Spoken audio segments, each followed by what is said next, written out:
To paraphrase actor and activist Susan Sarandon, if you walk down the street and see someone huddled in the doorway, sleeping on a pile of cardboard, you have a choice. That person is either the other and you're fearful of them, or that person is an extension of your family. I've spent the past 25 years working with people experiencing homelessness. In those years, we've seen piecemeal efforts with heartwarming results. We've had short-term wins and frustrating attempts at long-term solutions. We've also joined together with community leaders, partnering organizations, and committed individuals to establish high-level and carefully integrated programs to reduce homelessness. But we haven't conquered homelessness. According to the Department of Housing and Urban Development, more than 500,000 people in the US experienced the trauma of homelessness last year. Like many communities across the country, Utah and Salt Lake County are struggling with this crisis. Approximately 8,600 Utahns experienced homelessness for the first time in 2022, aligning with the national increase in homelessness. In January 2023, more than 3,600 Utahns were homeless on a single night. Driven by poverty, low wages and unemployment, inaccessible medical care, unprecedented increases in rental costs, and insufficient affordable housing, the crisis is real. But it's not your reality. It belongs to someone else, someone nameless, someone faceless. The poverty, unemployment, eviction notices, and mental demons do not belong to you. And that is the first tragedy of homelessness. That disconnect that happens when homelessness does not seem to directly impact you. Homelessness exists in large part because we accept it. We drive around it. We avoid it. We look the other way. I know how helpless I feel when I see a person sleeping on the street. There's a guilt that bubbles up inside when a disheveled individual looking for help walks my way in the grocery store parking lot. And sometimes there's fear. But here's what I can do, what you can do. Stop judging. Stop all assumptions about homelessness. See the human being. Respond with compassion and care. Afford each person dignity and respect.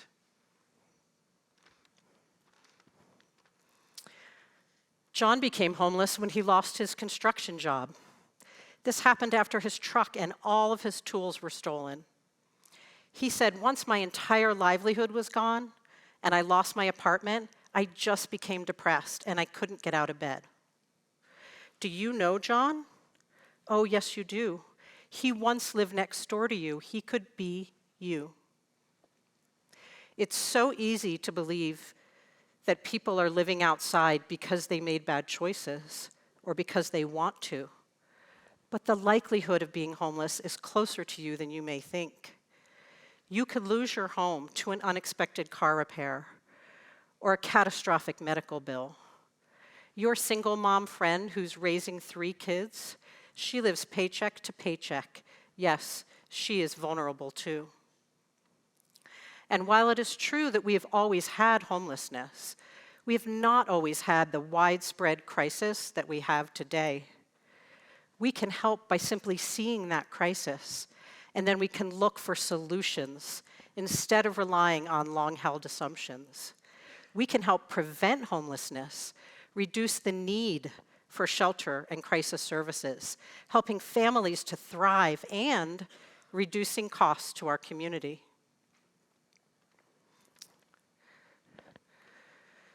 Instead of assuming that homelessness is inevitable, we can accept that no one wants to live outside.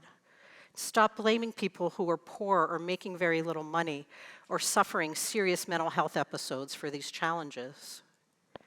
Instead of assuming that a charitable organization or a government program will solve the homeless crisis, you can learn where these agencies, programs, and assistance exist, so you can direct people to the helpers, to those who are helping people who have fallen into homelessness and helping avoid that fall in the first place.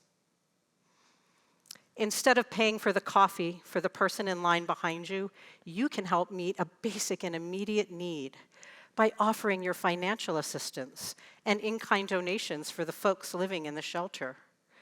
Don't assume that backpack and underwear you donated to the Neighborhood Youth's charitable drive will be enough. There's always a child in need, and for now, you have the resources to help. Many people experiencing homelessness feel fear or shame. Today, you don't share that fear or shame, but for someone you know and love, it could become a reality. Don't assume it can't happen in your circle. It can, and it will, and perhaps it already has.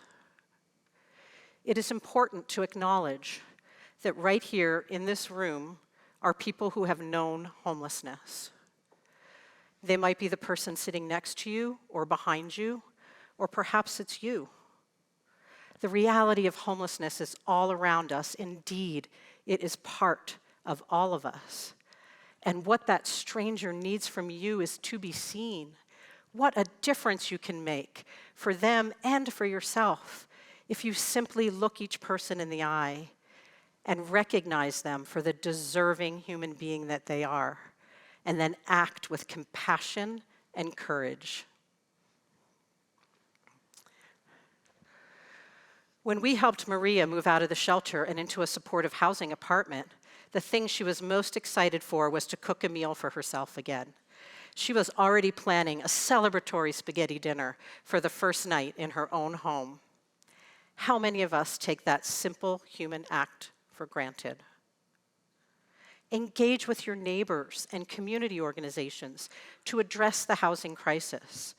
Get involved by supporting investments in housing and support services that are accessible and affordable to people at all income levels. Reach deep into your gut and feel the trauma of homelessness. The skilled workers in our shelters and support programs ensure that services are provided with trauma in mind. It is essential that we sustain them in this work.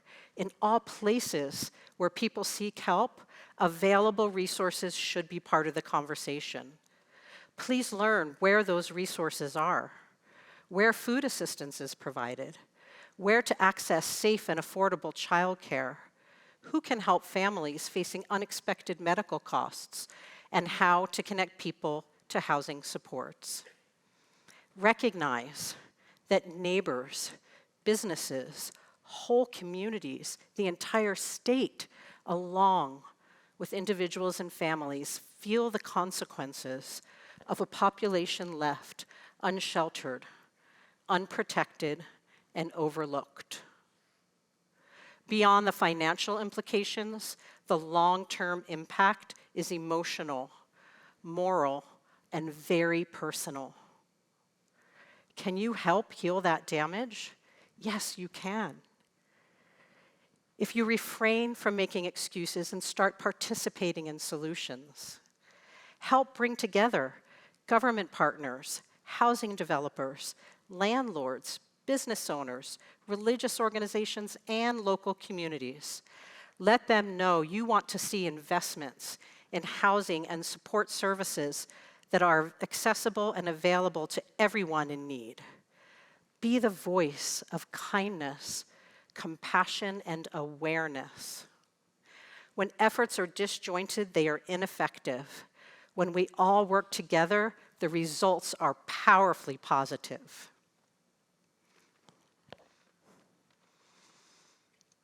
Right now, you are guilty of discriminatory bias. So am I. There's an unacknowledged arrogance that comes with having enough. It lives with all of us who have enough. It's that arrogance that allows us to look the other way, to avoid driving near the homeless campsites, to not recognize that family on the corner with their cardboard sign asking for your help. Now, I know incredible people who are already doing this work, who are dedicated to eradicating homelessness. They are my heroes, and they need your help. The beloved poet and civil rights activist Maya Angelou encouraged us to do the best you can until you know better. Then, when you know better, do better. I'm just asking you to help us all do better.